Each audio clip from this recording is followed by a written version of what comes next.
Hi hello నమస్తే welcome back to iDream media. ఈరోజు మనతో ఉన్నారు NISM అండ్ అలాగే QPFP సర్టిఫైడ్ అయిన సాయిరామ్ గారు. సార్తో మాట్లాడదాం ఈరోజు ముఖ్యంగా టర్మ్ ఇన్సూరెన్స్ అనే ఒక కాన్సెప్ట్ గురించి పూర్తి వివరాలు తెలుసుకుంటారు. నమస్కారం సార్. నమస్తే విరాట్. సార్, టర్మ్ ఇన్సూరెన్స్ అనేది చాలామందికి హెల్త్ ఇన్సూరెన్స్తో కంపేర్ చేసుకుంటూ కొంతమంది మాట్లాడుతూ ఉంటారు. బట్ యాక్చువల్ టర్మ్ ఇన్సూరెన్స్ యొక్క పర్పస్ ఏంటి, దాని రెగ్యులేషన్స్, రూల్స్ ఇవి ఎవరికి తెలియదు అనమాట ప్రాపర్గా. కొంచెం ఎక్స్ప్లెయిన్ చేస్తారా? చాలామంది నేను కూడా చూశాను, హెల్త్ ఇన్సూరెన్స్ మీద ఉన్నంత ఫోకస్ టర్మ్ ఇన్సూరెన్స్ మీద ఉండట్లేదు. సో అసలు టర్మ్ ఇన్సూరెన్స్ ఎందుకు తీసుకోవాలో మనం చూద్దాం. సో టర్మ్ ఇన్సూరెన్స్ అంటే ఏంటి? సింపుల్గా ఇన్సూరెన్స్ తీసుకున్న వ్యక్తి లేకపోతే వచ్చే డబ్బులు. సో ఆయన ఆప్షన్స్లో డబ్బులు వస్తాయి. సో ఎవరికైనా నేను పోతే వచ్చే డబ్బులు ఎందుకు అని చెప్పి అనుకుంటారు. సో అలా కాదు మనం ఆలోచించాల్సింది. ఒక bread winner of the family ఉన్నాడు. సో ఆయన మొత్తం ప్లాన్ చేసుకుంటాడు. పిల్లల చదువులు, ఇల్లు, ఫ్యామిలీ మెయింటెనెన్స్, నెక్స్ట్ లోన్స్ తీసుకుంటే ఇల్లు కట్టడానికి లోన్స్, వీటన్నిటిని ఆయన ఉన్నప్పుడు మొత్తం నీట్గా ప్లాన్ చేసుకొని ఉంటాడు. But all of A sudden ఆయన లేకపోతే ఎలా? పిల్లలకి ఎడ్యుకేషన్ ఫీజు ఎవరు కడతారు? హౌస్ హోల్డ్ మెయింటెనెన్సెస్ ఎవరు చూస్తారు? ఈఎంఐలు ఎవరు కడతారు? ఏదో ఒకటో రెండో అయితే చూస్తారు రిలేటివ్స్, నియర్ వన్స్. బట్ కంటిన్యూస్గా త్రూఅవుట్ ద లైఫ్ చూడాలంటే కష్టం కదా. Of course. అసలే మనిషి లేని ఎమోషన్ లాస్లో ఉన్నప్పుడు ఈ ఫినాన్షియల్ లాస్ కూడా హిట్ చేస్తుంది. సో ఈ ఫినాన్షియల్ లాస్ని రిమూవ్ చేసేదే టర్మ్ ఇన్సూరెన్స్. సో ఇన్సూరెన్స్ చేసుకున్న వ్యక్తి చనిపోతే ఆ ఫ్యామిలీకి ఫైనాన్షియల్గా బర్డెన్ అవ్వకుండా ఉండటానికే టర్మ్ ఇన్సూరెన్స్ ఉపయోగపడుతుంది. అంటే సాయిరామ్ గారు ఇక్కడ అబ్జర్వ్ చేసినట్లయితే మీరు ఒక పాయింట్ అన్నారు, నేను లేనప్పుడు మనీ ఏం చేసుకుంటాం అని చెప్పేసి. బట్ దానికి ఒక మీనింగ్ఫుల్ పర్పస్ చెప్పారు, మన తర్వాత పిల్లలకి కానీ లేటే అక్కడ ఉన్న కవరేజెస్ అన్ని ఉపయోగపడడానికి అని. బట్ ఇక్కడ ఇంకో క్వశ్చన్ ఏంటి అంటే, కంపల్సరీ మనకే అలాంటి సిచ్యువేషన్ వస్తుందని గ్యారంటీ ఏముంది? ఇప్పుడు అందరికీ ఒకే టైప్ ఆఫ్ సడన్ డెత్ అని ఉండదు. కొంతమంది మ్యాక్సిమం నాకు తెలిసినంత వరకు 60 ఏళ్ళు ప్రశాంతంగా బ్రతికిన వాళ్ళు కూడా ఉన్నారు. సో వై మీ అంటే దానికి ఆన్సర్ ఏం చెప్తారు? మంచి క్వశ్చన్ అడిగారు విరాట్. ఇది మనిషి ఆశాజీవి. సో ఎప్పుడు నేను ఆప్టమిస్టిక్గానే ఆలోచిస్తాడు. కానీ మనం ఆలోచించాల్సింది ఏంటంటే డెత్ ఈజ్ సర్టైన్, బట్ ఆ పాయింట్ ఆఫ్ డెత్ అనేది తెలియదు. సో మనం దీనికి లాజికల్గా ఆలోచించాలి. సో ఫర్ ఎగ్జాంపుల్, మెట్రో సిటీస్లో ఉంటున్నారు, ట్రాఫిక్ ఎక్కువ ఉంటుంది, పొల్యూషన్ ఎక్కువ ఉంటుంది, లైఫ్ స్టైల్ చేంజ్ అయింది. సో నీ తప్పు లేకపోయినా ఎదుటోడు వచ్చి నేను గుద్దేయచ్చు. లేదా మనం మొన్న కోవిడ్ టైం చూసాం, హెల్త్ ఎమర్జెన్సీ వచ్చింది. సో అది నీకెందుకు వస్తుందంటే మనం చెప్పలేము. మనం ఎప్పుడు కీడించి మేలంచాలి. పర్సన్ బతికుంటే తల తాకట్టు పెట్టైనా కానీ ఫ్యామిలీని మొత్తం మంచిగానే చూసుకుంటాడు. బట్ ముందుగా మనం లేకపోతే ఏంటి, లాజికల్గా ఆలోచిస్తే దీనికి మనకు సమాధానం దొరుకుతుంది.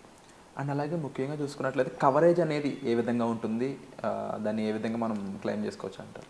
కవరేజ్ అనేది person to person dependent. So మీకు వచ్చిన కవర్ నాకు అవసరం లేకపోవచ్చు, నాకున్న కవర్ వేరే వాళ్ళకి లేకపోవచ్చు. సో ఈ టర్మ్ ఇన్సూరెన్స్ కవరేజ్ అనేది మెయిన్గా ప్రెజెంట్ ఏజ్, డిపెండెంట్స్ ఎంతమంది ఉన్నారు, ఓకే, తన మీద ఆధారపడి ఉన్న వాళ్ళు, నెక్స్ట్ మనకి లయబిలిటీస్ ఏమున్నాయి. సో ఈ మూడింటి ఫ్యాక్టర్స్ మీద డిపెండెంట్ అయి ఉంటుంది. సో ఉదాహరణకు తీసుకోవాలనుకుంటే, అప్పుడే కెరియర్ స్టార్ట్ చేసిన వ్యక్తి, చాలామంది నేను చూశాను ఎర్లీగా టర్మ్ ఇన్సూరెన్స్ తీసుకోండి అంటున్నారు. బట్ అతనికి అసలు అప్పుడే కెరియర్ స్టార్ట్ చేశాడు, మ్యారేజ్ అవ్వలేదు అనుకోండి. సో డిపెండెంట్స్ కూడా ఎక్కువ ఉండరు. సో ఆ టైంలో ఎక్కువ టర్మ్ ఇన్సూరెన్స్ అది పెద్ద యూస్ ఉండదు. కానీ మనకు మెయిన్గా చూసుకోవాల్సింది ఏంటంటే, మనం టర్మ్ ఇన్సూరెన్స్ క్యాలిక్యులేట్ చేసేటప్పుడు నా ఇన్కమ్తో నా డిపెండెంట్స్ ఎంత రిలేట్ అయి ఉన్నారు, నెక్స్ట్ నాకేమైనా లోన్స్ ఉన్నాయా. సో ఈ రెండింటి ఫ్యాక్టర్స్ మీద వస్తుంది. సో దీన్ని బట్టే మనం టర్మ్ ఇన్సూరెన్స్ క్యాలిక్యులేట్ చేయగలం. నెక్స్ట్ ఒకవేళ మనం 30s వైపు మూవ్ అయ్యామనుకుందాం, అప్పుడు మ్యారేజ్ అవ్వచ్చు. సో మ్యారేజ్ అయ్యి కిడ్స్ రావచ్చు, అప్పుడు కిడ్స్కి యొక్క ఎడ్యుకేషన్ ఎక్స్పెన్సెస్ వస్తాయి. సో పర్సన్ ఆప్షన్స్లో ఆ ఎడ్యుకేషన్ ఎక్స్పెన్సెస్ చూడాలి. సో వీటన్నిటిని క్యాలిక్యులేట్ చేస్తే టర్మ్ ఇన్సూరెన్స్ రిక్వైర్మెంట్ ఉంటుంది. అండ్ అలాగే ప్రీమియం విషయానికి వస్తే, జనరల్గా ప్రీమియం అనేది ఎలా ఉంటుంది, ఎంత ఉంటుంది, దాని గురించి చెప్తారు కాస్త? సో ప్రీమియం అనేది మీకు టర్మ్ ఇన్సూరెన్స్ ఎప్పుడైతే క్లెయిమ్ రాదు అని అనిపిస్తుందో వాళ్ళకి అప్పుడే తక్కువ ప్రీమియం ఇస్తారు. ఓకే, ఇంకా వాళ్ళకి ఛాన్స్ లేదు అన్నప్పుడు. మీకు చెప్పాలంటే ఫర్ ఎగ్జాంపుల్ 25 years పర్సన్ తీసుకున్నాడు. ఓకే. సో ఆయన 60-65 వరకు తీసుకున్నాడు. ఓకే. జనరల్ లైఫ్ ఎక్స్పెక్టెన్సీ ఇండియాలో 65+ వస్తుంది. సో 65 లోపు తీసుకుంటే కనుక ప్రీమియం తక్కువ ఉంటుంది. లేదు నేను హోల్ లైఫ్ తీసుకుంటాను, 100 years వరకు తీసుకుంటాను, 100 yearsకి క్లెయిమ్ వస్తుందని ఇన్సూరెన్స్ కంపెనీకి కూడా తెలుసు. అవును, వాళ్ళు ఇంకా ప్రీమియం పెంచుతారు. ఓకే. సో ప్రీమియం అనేది మనం ప్రెజెంట్ ఎంటర్ అయ్యే ఏజ్, మనం ఎన్ని ఇయర్స్ కడుతున్నాం, ఈ రెండింటి మీద డిపెండ్ అయి ఉంటుంది. ఓకే. అండ్ ఏమైనా ప్రీ ఎగ్జిస్టింగ్ ఇష్యూస్ ఉంటే దాని మీద కూడా. మీరు చెప్పినట్లు ఎవరికైతే లాంగ్ స్కోప్ ఉంటుందో వాళ్ళకి డెఫినెట్లీ తక్కువ ప్రీమియం అనేది ఉంటుందన్నారు. అండ్ ఇన్ కేస్ 40స్లో తీసుకునే పరిస్థితి ఏంటి, మన 30స్లో తీసుకుంటే పరిస్థితి ఏంటి, 50స్లో తీసుకుంటే పరిస్థితి ఏంటి, ప్రీమియం ఎలా ఉంటుంది? సో 25 ఇయర్స్ వ్యక్తికి చెప్తాం. సో 1 CR పాలసీకి 25 ఇయర్స్ పర్సన్కి నెలకి 1000 రూపీస్లో రావచ్చు. 30s ఎర్లీ 30స్లో ఉన్నప్పుడు 1300 1400 పర్ మంత్లో రావచ్చు. ఓకే. సో 40స్కి వెళ్ళినప్పుడు ప్రీమియం పెరిగిపోతుంది. మీకు ఇక 2000 అలా రాదు, 3000 4000 వైపు వెళ్తుంది. ఓకే. ఎందుకంటే 40స్కి వెళ్ళినప్పుడు ఇంకా మోస్ట్లీ మనకి హెల్త్ ఇష్యూస్ రావచ్చు, అండ్ లైఫ్ ఎక్స్పెక్టెన్సీ తగ్గొచ్చు. సో ప్రాబబిలిటీ ఆఫ్ క్లైమ్ పెరగచ్చు, కాబట్టి వాళ్ళు రేట్స్ కూడా ఇంక్రీజ్ చేస్తారు. అంటే సాయిరామ్ గారు, ఇప్పుడు ఈ టర్మ్ ఇన్సూరెన్స్ అనేది ఆన్లైన్లో తీసుకుంటే బెటర్ అంటారా, లేకపోతే ఆఫ్లైన్ పరంగా తీసుకుంటే బెటర్ అంటారా? సో ఆన్లైన్ ఆఫ్లైన్ ఈ రెండింటి మధ్య పెద్ద తేడా ఉండదండి. సో ఆన్లైన్లో తీసుకుంటే మీకు ఆ ఫస్ట్ ఇయర్ ప్రీమియం మీద డిస్కౌంట్ వస్తుంది. ఓకే. కానీ నా సజెషన్ ఏంటంటే take from a professional adviser. Okay. So term insurance మనిషి లేనప్పుడు ఆ ఇన్సూరెన్స్ పని క్లెయిమ్ చేయించాలి. సో అంతేగాని నేను ఏదో ఒకటి చెప్పేసి అమ్మేస్తాను అని సేల్స్ వాళ్ళ దగ్గర కాకుండా, లేదా who will do part time agency, ఆఫ్లైన్లో కూడా పార్ట్ టైం చేసే వాళ్ళు ఉంటారు, వాళ్ళ దగ్గర కూడా కాకుండా ఒక ప్రొఫెషనల్ ఏజెంట్ దగ్గర తీసుకోండి. అది మీకు ఆన్లైన్లో దొరికితే ఓకే, నెక్స్ట్ 30 ఇయర్స్ తర్వాత వాళ్ళు నాకు క్లెయిమ్ ఇప్పించగలరు నమ్మకం ఉంటే దెన్ ఇట్స్ ఫైన్, ఆన్లైన్లో తీసుకోండి. లేదు ఆఫ్లైన్లో నాకు ప్రొఫెషనల్ ఏజెంట్ దొరికాడు, దెన్ అక్కడికే వెళ్ళండి. మోస్ట్లీ ఆఫ్లైన్ ఏజెంట్కి ఎక్కువ ప్రియారిటీ ఇవ్వడం మంచిది అంటారు. యా, మోస్ట్లీ ఎందుకంటే ఈ ఏజెంట్ మీతో ట్రావెల్ అవుతూ ఉంటాడు. సో ట్రావెల్ అవుతూ ఉంటాడు కాబట్టి ఒకవేళ ఏమైనా క్లైమ్ రిస్క్ జరిగితే మీకు తెలుస్తుంది.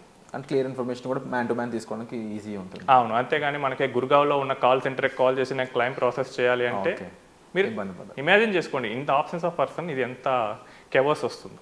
అండ్ అలాగే సార్, ఇంకా ఇది కూడా ఒక రకమైన ఇన్వెస్ట్మెంట్ లాగా కనిపిస్తూ ఉంది, బట్ కాదు, there is a difference. And అంటే ఇలాంటి విషయాలు ప్లాన్స్ ఇవన్నీ ఎగ్జిస్టింగ్స్ వస్తున్నప్పుడు యూలిప్స్ కానీ అండ్ అదర్ థింగ్స్ కూడా వస్తున్నాయి కదా మార్కెట్లోకి ఎగ్జిస్టెన్స్, వాటి గురించి చెప్తారు ఒకసారి? అసలు ముందు ఇన్సూరెన్స్లో ఫస్ట్ ఎండోమెంట్ ఇన్సూరెన్సే ఉండేది. అంటే మనం డబ్బులు కడతాం, సో తర్వాత రిస్క్ ఏమీ జరగకపోతే లాస్ట్లో మనం కట్టిన ప్రీమియమ్స్ అన్ని రిటర్న్ చేస్తారు. అంతే. సో ఇది ఎందుకు స్టార్ట్ చేశారంటే ఫస్ట్ మనకి LIC ఆఫ్ ఇండియా ఒకటే ఉండేది ఇండిపెండెన్స్ తర్వాత. సో వాళ్ళు మార్కెటింగ్ చేసేటప్పుడు జనాలు మీరు పోయిన తర్వాత డబ్బులు వస్తాయంటే ఎవరు ఇంట్రెస్ట్ చూపించలేదు.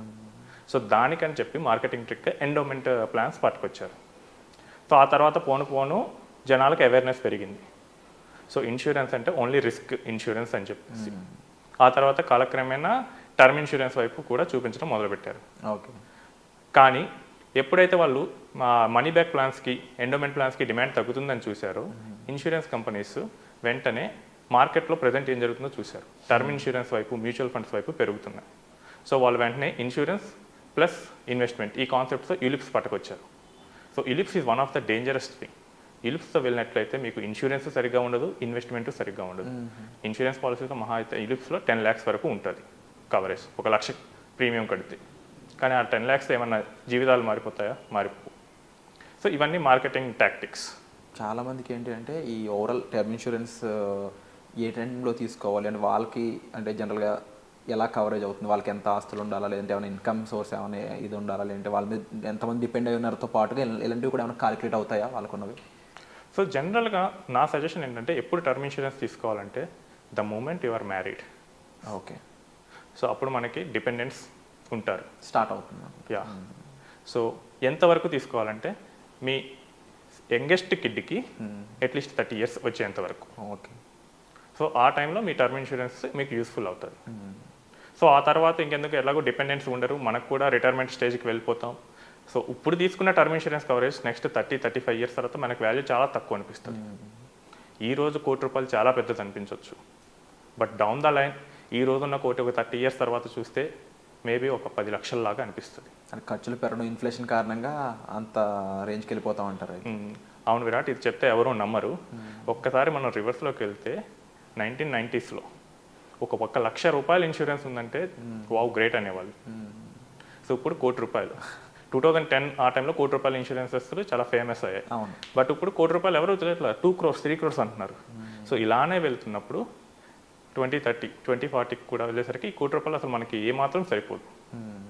సో మనం ఎప్పుడు మన ఇన్సూరెన్స్ని మనం ఉన్న రిక్వైర్మెంట్స్ని బట్టి చూసుకోవాలి. రిక్వైర్మెంట్స్ అంటే ఏం లేదు, నథింగ్ బట్ మన కిడ్స్ ఎడ్యుకేషన్కి ఎంత అవసరం అవుతుంది, మనకి ఏమైనా లోన్స్ ఉంటే ఎంత ఉన్నాయి, మన ఫ్యామిలీకి నెలకు ఎంత ఇస్తున్నాం, వాళ్ళ లైఫ్ ఏజ్ బట్టేసి ఇంటూ ఆ నెంబర్ వేసేస్తే సరిపోతుంది. ఈ మూడింటి సమ్ చేసేసుకుంటే మనకి మెయిన్గా మనకు కావాల్సిన టర్మ్ కవరేజ్ వస్తుంది. ఇవన్నీ కవర్ అయ్యే విధంగా మనకు ఫైనల్ నెంబర్ అనేది మనం ప్లాన్ చేసుకోవాలంట. అవును.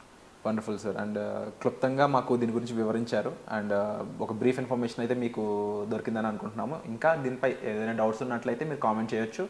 మరీ ముఖ్యంగా టర్మ్ ఇన్సూరెన్స్ గురించి మీకు ఇంకా అవగాహన కావాలి, మీరు అప్లై చేయాలనుకుంటున్నారు, లేకపోతే సార్తో మాట్లాడాలనుకుంటున్నారు, టర్మ్ ఇన్సూరెన్స్తో పాటుగా మీ ఫ్యూచర్ ప్లాన్స్, ఫైనాన్షియల్ ప్లానింగ్స్ గురించి కూడా సాయిరామ్ గారితో మాట్లాడాలి అనుకున్నట్లయితే మీరు డిస్ప్లే అవుతున్న నెంబర్స్ కాల్ చేసి సార్తో మాట్లాడవచ్చు. Thank you so much sir. Thank you.